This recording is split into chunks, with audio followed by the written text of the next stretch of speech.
शेर की दहाड़, नेताजी का परिचय। सुभाष चंद्र बोस, प्यार से नेताजी मतलब आदरणीय नेता, भारतीय स्वतंत्रता आंदोलन के एक महान योद्धा थे। उनका नाम इतिहास के पन्नों में गूंजता है। उन्हें भारत को ब्रिटिश शासन से मुक्त कराने के उनके अटूट संकल्प के लिए याद किया जाता है। उनका जीवन साहस, समर्पण और अपनी मातृभूमि के प्रति अटूट प्रेम का प्रमाण था।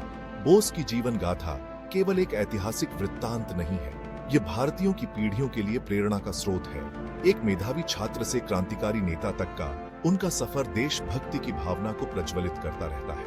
भारत की क्षमता पर उनके अटूट विश्वास ने उन्हें एक सच्चा दूरदर्शी बना दिया। उन्होंने एक स्वतंत्र भारत का सपना देखने का साहस किया। उन्होंने उस सपने को साकार करने के लिए अपना जीवन समर्पित कर दिया। दुर्गम चुनौतियों का सामना करते हुए भी उनका संकल्प कभी कमजोर नहीं हुआ। उनकी कहानी आशा की किरण है, एक व्यक्ति की इच्छा शक्ति से एक राष्ट्र की नियति बदलने की शक्ति का प्रमाण है। उद्देश्य में ढला जीवन, प्रारंभिक जीवन और शिक्षा। सुभाष चंद्र बोस का जन्म 23 जनवरी 1857 को कटक, ओडिशा में हुआ था। उनका जन्म एक समृद्ध और बौद्धिक रूप से इच्छुक बंगाली परिवार में हुआ था। उनके पिता जानकीनाथ बोस एक जाने माने वकील थे। उनकी माता प्रभावती देवी ने उनमें देशभक्ति और नैतिकता की प्रबल भावना जगाई। बोस ने छोटी उम्र से ही अपनी पढ़ाई में उत्कृष्ट प्रदर्शन किया। वे ज्ञान की प्यास के साथ एक प्रतिभाशाली छात्र थे। उन्होंने अपनी स्कूली शिक्षा कलकत्ता के प्रतिष्ठित प्रेसिडेंसी कॉलेज से पूरी की। बाद में उन्होंने इंग्लैंड के कैम्ब्रिज विश्वविद्यालय में अध्ययन किया। उनका इंग्लैंड का समय निर्णायक था। उन्होंने अपनी बुद्धि का प्रमाण देते हुए भारतीय सिविल सेवा परीक्षा शानदार ढंग से पास की। हालांकि जलियांवाला बाग हत्याकांड ने उन्हें बहुत परेशान किया। इस भयावह घटना ने उनकी आत्मा में आग लगा दी। आजादी की एक तीव्र इच्छा। बोस ने महसूस किया कि उनका आह्वान ब्रिटिश प्रशासन की सेवा करने में नहीं है। उनकी नियति उनके देश की स्वतंत्रता संग्राम के साथ जुड़ी हुई थी। उन्होंने 1921 में प्रतिष्ठित भारतीय सिविल सेवा से इस्तीफा दे दिया। खुद को स्वतंत्रता के लिए समर्पित करने के लिए भारत लौट आए। एक राष्ट्र का आह्वान, राजनीति के अखाड़े में प्रवेश। भारत लौटने पर बोस भारतीय राष्ट्रीय कांग्रेस में शामिल हो गए। कांग्रेस स्वतंत्रता संग्राम में सबसे आगे थी। बोस के करिश्मे, बुद्धिमत्ता और जोशीले वक्तृत्व ने उन्हें जल्दी ही एक प्रमुख व्यक्ति बना दिया। वे 1938 और 1939 में कांग्रेस के अध्यक्ष बनकर आगे बढ़ाते गए। बोस महात्मा गांधी के अहिंसा के सिद्धांतों से बहुत प्रभावित थे। हालांकि वह ब्रिटिश शासन के खिलाफ सक्रिय प्रतिरोध में भी विश्वास करते थे। उन्होंने अंग्रेजों से कोई समझौता किए बिना पूर्ण स्वतंत्रता की वकालत की। उनके उग्र भाषणों और अटूट रुख ने भारत के युवाओं को प्रभावित किया। उन्होंने उन्हें एक ऐसे नेता के रूप में देखा जो एक स्वतंत्र और स्वतंत्र राष्ट्र के लिए उनकी आकांक्षाओं को मूर्त रूप देता है। असहमति की आवाज, अडिग भावना, कांग्रेस से टकराव। उनकी लोकप्रियता के बावजूद बोस के विचार अक्सर कांग्रेस के भीतर प्रमुख विचारधारा से टकराते थे। पूर्ण स्वतंत्रता में उनके विश्वास और प्रतिरोध के वैकल्पिक तरीकों को तलाशने की उनकी इच्छा ने टकराव पैदा किया। 1939 में आंतरिक संघर्ष चरम पर पहुंच गया। पार्टी की दिशा को लेकर मतभेदों के कारण बोस ने कांग्रेस अध्यक्ष पद से इस्तीफा दे दिया। वह स्वतंत्रता के प्रति अपनी प्रतिबद्धता में अडिग रहे। बोस का मानना था कि द्वितीय विश्व युद्ध का प्रकोप भारत के लिए एक अनूठा अवसर प्रस्तुत करता है। उन्होंने महसूस किया कि युद्ध के साथ ब्रिटेन की व्यस्तता का फायदा भारत को उठाना चाहिए। इसी विश्वास ने उन्हें एक्सिस शक्तियों से समर्थन लेने के लिए प्रेरित किया। एक ऐसा कदम जिसने कांग्रेस के साथ उनके संबंधों में और खटास ला दी।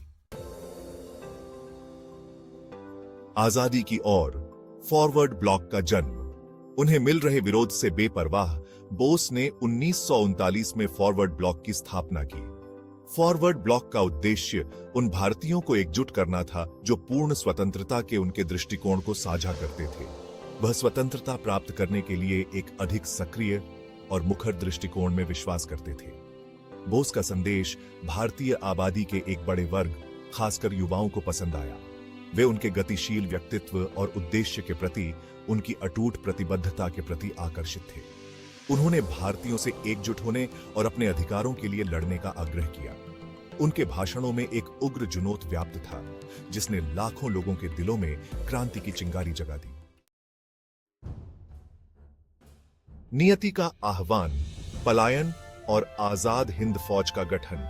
1941 में अंग्रेजों द्वारा नजरबंद बोस ने भारत से एक साहसिक पलायन किया। उन्होंने एक जोखिम भरी यात्रा शुरू की, पहले जर्मनी और फिर जापान की यात्रा की। उनका लक्ष्य भारत की स्वतंत्रता के लिए एक्सिस शक्तियों से समर्थन लेना था। दक्षिण पूर्व एशिया में बोस ने इंडियन नेशनल आर्मी या आईएनए की कमान संभाली। आईएनए में भारतीय सैनिक शामिल थे जिन्हें जापानियों ने बंदी बना लिया था। बोस ने उन्हें मुक्ति के लिए एक संभावित शक्ति के रूप में देखा। उन्होंने आईएनए को पुनर्गठित और पुनर्जीवित किया, उनमें उद्देश्य और देशभक्ति की भावना पैदा की। उनके नेतृत्व में आईएनए अंतर्राष्ट्रीय मंच पर भारत की स्वतंत्रता की लड़ाई का प्रतीक बन गया। तुम मुझे खून दो, मैं तुम्हें आजादी दूंगा, आजाद हिंद फौज की दहाड़। बोस ने अपने प्रसिद्ध नारे तुम मुझे खून दो, मैं तुम्हें आजादी दूंगा के साथ आईएनए सैनिकों को संबोधित किया। उनके शब्दों ने उनके दिलों में आग लगा दी। उन्होंने उन्हें न केवल अपने लिए बल्कि ब्रिटिश शासन के अधीन पीड़ित लाखों लोगों के लिए लड़ने के लिए प्रेरित किया। बोस की कमान में आईएनए ने दक्षिण पूर्व एशिया में ब्रिटिश सेना के खिलाफ एक वीरतापूर्ण अभियान शुरू किया। उन्होंने अपनी मातृभूमि को मुक्त कराने के लिए दृढ़ निश्चयी होकर जापानी सैनिकों के साथ बहादुरी से लड़ाई लड़ी। आईएनए के संघर्ष ने घर वापस भारतीयों को प्रभावित किया। इसने उन्हें आशा दी, उन्हें याद दिलाया कि आजादी की लड़ाई जीवित है और मजबूत है। प्रतिकूल परिस्थितियों में भी आईएनए के कारनामे गर्व और प्रेरणा का स्रोत बने। एक नए सवेरे का सपना, भारत के लिए बोस का सपना। बोस का भारत के लिए दृष्टिकोण केवल स्वतंत्रता प्राप्त करने से कहीं आगे तक था। उन्होंने एक आधुनिक, आत्मनिर्भर भारत का सपना देखा था, जो हर तरह के शोषण से मुक्त हो। उन्होंने सामाजिक न्याय, समानता और एकता के सिद्धांतों पर बने राष्ट्र की कल्पना की।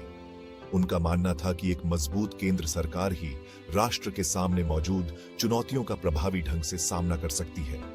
उन्होंने भारत की प्रगति के लिए औद्योगिकरण और वैज्ञानिक उन्नति पर महत्वपूर्ण तत्वों के रूप में जोर दिया। बोस महिलाओं के अधिकारों और सशक्तिकरण के प्रबल पक्षधर थे। उनका मानना था कि एक ऐसा समाज बनाया जाए जहां सभी को समान अवसर मिले। उनका भारत के लिए दृष्टिकोण समावेशिता, प्रगति और समृद्धि का था। रहस्य बना हुआ है, नेताजी के गायब होने का रहस्य। 1945 में सुभाष चंद्र बोस के लापता होने की परिस्थितियां एक रहस्य बनी हुई हैं। आधिकारिक रिपोर्ट में कहा गया है कि ताइवान में एक विमान दुर्घटना में उनकी मृत्यु हो गई। हालांकि निर्णायक सबूतों की कमी के कारण कई साजिश के सिद्धांत सामने आए हैं। कुछ का मानना है कि वह दुर्घटना में बच गए और गुप्त रूप से रहे। दूसरों का अनुमान है कि उन्हें पकड़ लिया गया और गुप्त रूप से कैद कर लिया गया। उनके लापता होने के रहस्य ने उनके महान व्यक्तित्व को और बढ़ा दिया है। उनके अंतिम दिनों को लेकर स्पष्टता की कमी के बावजूद एक बात निश्चित है, भारत के स्वतंत्रता संग्राम पर नेताजी का प्रभाव निर्विवाद है। उनकी विरासत भारतीयों की पीढ़ियों को प्रेरित करती रहती है। एक देशभक्त की विरासत, सुभाष चंद्र बोस की स्थायी प्रेरणा। सुभाष चंद्र बोस का जीवन और बलिदान दुनिया भर में लाखों लोगों को प्रेरित करता रहता है।